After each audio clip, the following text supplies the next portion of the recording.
new music from Bryan Adams. You can totally tell that's Bryan Adams. That is called Make Up Your Mind. I don't quite know what to make of my studio guests. One of them has just told me that waiting to be on air is like waiting for the dentist chair. You didn't mean it really, did you, Graham Curphey? No, I didn't. Okay. It's lovely to have you back with us, representing, of course, the Queen's Pier Restoration Trust. But you have brought someone with you. We've got David Furnival with us this time as well, Chairman of the Trustees. Fastermine, welcome to the programme. Good afternoon, Christy. How are you this afternoon, David? Yeah, very good, thanks. I'm the one that's sitting in the dentist chair at the moment. Graham just voiced. It'll only hurt a little bit, I promise. No, it won't at all. We'll have fun. Well, listen, I suppose the first thing that people will probably want to know then with regards to Queen's Pier is what is the latest? Where are you up to? What are you working on at the moment? Well, we're very pleased to report we have now completed up to Bay 8. That's the entire structure, all the decking, all the railings, all the stanchions. And we've started the process of removing the timber and to some degree the steelwork on Bay 9 and 10. And we've also ordered the steel for Bay 9 and 10. So hopefully we'll get that later on in the spring or early summer for installation during the summer period when the weather's nice. What a fantastic achievement. You must be so pleased with how it's going. Well, it's been quite a long winter and we've had a little bit of delays. We thought we might be a little further along, but we had some delays with the scaffolding because of the timing for access to the legs from the beach. But we're nearly there now, and once we have that scaffolding in place, then the speed of removal of the old timber will be quite quick. We've got a strong team of people, very dedicated. We work 4 mornings a week, and they're fully occupied. In the sort of interim space where we haven't had the scaffolding available, we've done work such as repairing the stanchions and all the painting that's required. So we've got a good stock of material to put in place over the next few months. And obviously you've been doing this for some years now, but I'm guessing every day is probably learning something, isn't it, on doing work of this nature? It is to some degree, but I think most of the problem solving occurred during phase 1, which is bays 1 to 3. That's where we learnt the methodology for removing old nuts and bolts, for example, that have been there for 135 years. So we have that repeatability now of knowledge, and we have a very competent team of people who can work very efficiently. So it's not the people or the speed of work that is our constraint in terms of completion. It's the funding.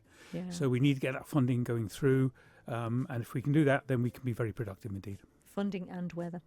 Speaking of funding, I mean, you're the Treasurer, Assistant Treasurer, aren't you, Graham? Yes. And so that sort of falls under your jurisdiction. You're still continuing to get some excellent donations through, though, aren't you? We certainly are.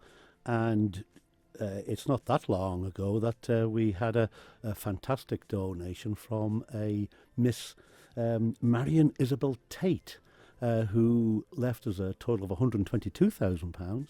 And, of course, our founding member, Mr. Tom Durrant, also gave us £100,000. And then if you then go back to November, December, where we had the 96-year-old gentleman who was walking to all the harbours on the Isle of Man, and that generated just under £10,000. Wow, that's incredible. So, that has been superb. Not only that, we are still getting superb support from the community, and they still attend all our functions, be it the sort of Christmas light switch on, and then the 2 days we had to walk on the pier in the evening with the sort of lights all on. They just come in their droves, and they're very, very generous to us. So the community is also still very, very strong. It's nostalgia, I suppose, to an extent, isn't it? That people love that, and it's preserving something that is so important in the island's history. So I guess that's why a lot of people do want to support. But also, I'm guessing with what David's been saying about the completion of the bays and moving on to more bays, is that freeing up an opportunity as well for people to support you by the likes of buying the planks and stanchions and that sort of thing? Absolutely, yes. As more, the Bay 10 is when we start on that in earnest on the replacement. We will release those planks and stanchions, etc., for sale to the public, and that will be announced on our Facebook page. And I'm not going to put myself in a spot here. But let's say somewhere around maybe the middle of May, if you start looking at our online shop, then you may well see that The planks there are appearing. planks and stanchions And they're available. so popular because it was putting They your are. name on this piece of history, Mhm. essentially, It which is a certainly is. wonderful thing to do. Well, don't go anywhere. We're going to chat more about the pier in just a few moments. You know, I think that's quite fitting, actually, considering we're talking about the Queen's Pier restoration at the moment, which, of course, is run entirely by volunteers. It is incredible the efforts they go to. We were just hearing there from David Furnival, who is the chairman of the Trustees. We were talking, David, about the fact that, you know, everyone there is a volunteer and puts in an extraordinary amount of work and effort to make this pier happen, to actually rebuild this pier. And you're always on the lookout for more people to help, aren't you?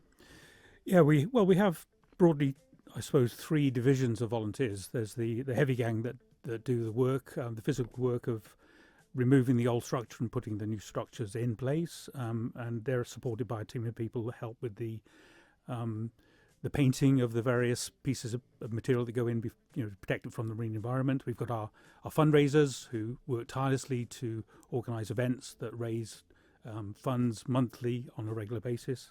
And we have the administrators. That includes the trustees, company secretary, bookkeepers, that sort of thing, that help support the administration of the trust.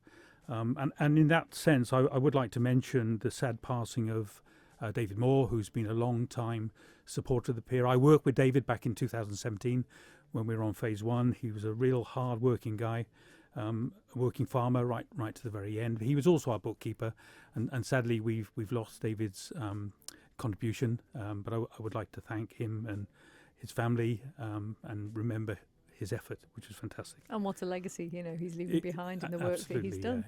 Absolutely. We also have a company secretary who will be retiring this summer, George Monk. He's also been a fantastic supporter of the trustee organisation, and we're looking for a new company secretary. So there's 2 examples of volunteers we need immediately, a bookkeeper, a company secretary. One person could do both, of course, if they were so inclined. So that would be a very, very nice recognition of contribution from our local people. And it must be an incredibly satisfying thing to do. I mean, if you're trying to convince someone to come on board with what you're doing here, I mean, I can hear anyway from when we talk to you about it, the passion and the enjoyment you obviously get out of it. But what would you say to someone if they're thinking maybe not? What might encourage them? Well, I think this is only possible because of the spirit of the community. All the money comes from local resources. All the volunteers are local. Not only Ramsey, people come up from Douglas and other parts of the country to contribute over years. And without that community spirit, then it wouldn't be possible to do this. So it's probably the biggest community project we have on the island, certainly maritime project. It's a hugely ambitious. People thought we couldn't do it, but we're now heading towards completion of Bay 9 and completion of the first stabilising structure, where we'll have a full encirclement of benches, the original cast iron benches, a real destination. So we're proving we can do it. People who come and work with us tend to stay, and they're committed. So I think it's very fulfilling. Wonderful thing to be involved contributing to society. Absolutely. And again, the sort of future history of the Isle of Man. And you can email qprt@manx.net if you want to find out more about that. You can phone as well, 355104. Coming back to you, Graham, it's nearly time for the open days again. When do they start and what can we expect this year?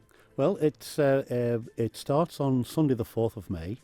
So we'll be open every Sunday from then until the end of September, from 2 till 5 in the afternoon.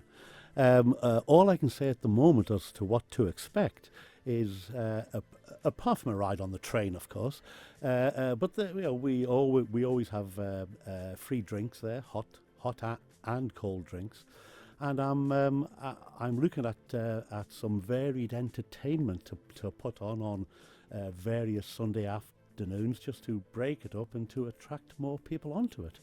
So if anybody knows any groups or singers that might like to come along, then we'd be more than delighted to hear from you. Maybe I can convince my girls and we can come and do a little set for you. That Love would that. be wonderful. As long as we can have a ride on the train. Absolutely. That train is beautiful. I mean, there's lovely photos on the Facebook of the train, and it's no mean feat organising something like that, is it? Getting a train like that on a pier.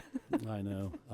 It was, but it's the original train that was built specifically for the pier as well in 1937, and we've been very fortunate to be able to call on Paul Carey and Sons, his trucks, to lift it off and lift it back on again. And this year we moved it to Ramsey Shipping Services just for convenience, so we could do the maintenance on it. And we now have an offer from Ramsey Shipping for them to not only provide it with its winter hibernation, but they are going to draw up a programme of maintenance for the train over the winter as well. So that's a fantastic offer from Ramsey Shipping. It is wonderful. And I suppose that's the thing, isn't it, David, with something like this? I mean, it is an expensive thing you're doing here. It does cost a lot of money, and even little things like that is going to take a huge chunk. And what incredible support from them. And you've had some support from some businesses, just mentioned Paul Carey, over the years that have really stumped up, haven't they? Oh yeah, absolutely. Without the support of the local businesses, the logistics, the contribution with labour, the scaffolding, there's all sorts of work which we can't do as just volunteers. They need specialist experts to fulfil that requirement. So yeah, we thank all the local businesses for their contribution, and we hope they continue. And we hope new ones look at the opportunity they can to support us as well. Absolutely. So Graham, just remind people again who are listening, whether they want to get involved as volunteers or they think they can support you in some way, shape or form, what's the best way to get in touch? The best way is to drop us an email at qprt@manx.net. But if you want to find out a little bit more before committing yourself, then just phone me on 355 104 and we can talk about it and see where we can take it from there.